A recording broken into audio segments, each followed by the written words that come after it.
মৈৰাবাৰী আৰু মৰিগাঁও আৰক্ষীৰ যৌথ অভিযানত মৈৰাবাৰী আজাদ নগৰৰ পৰা এগৰাকী মহিলাসহ 5জন ড্ৰাগছ সৰবৰাহকাৰীক গ্ৰেপ্তাৰ কৰিবলৈ সক্ষম হয়।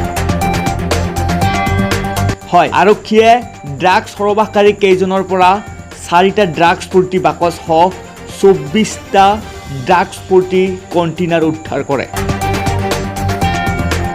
আৰু ড্ৰাগছ সৰবৰাহকাৰী কেইজন হ'ল নাজিৰুল ইছলাম, আজাহৰুল ইছলাম, ৰাজামণি, ফাতেমা বেগম, সাইফুদ্দিন আৰু জাবিৰ হুছেইন। এই মুহূৰ্তত আপোনালোকক দিবলৈ ওলাইছোঁ বিগ ব্ৰেকিং নিউজ। মৈৰাবাৰী আৰু মৰিগাঁও আৰক্ষীৰ যৌথ অভিযানত মৈৰাবাৰী আজাদ নগৰৰ পৰা এগৰাকী মহিলাসহ 5জন ড্ৰাগছ সৰবৰাহকাৰীক গ্ৰেপ্তাৰ কৰিবলৈ সক্ষম হয়।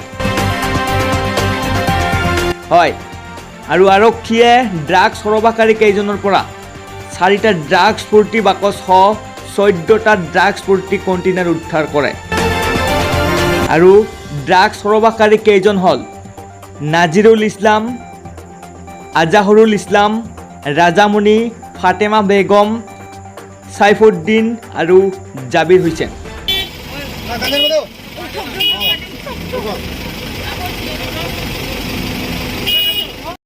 এইবিলাক আনিছে বা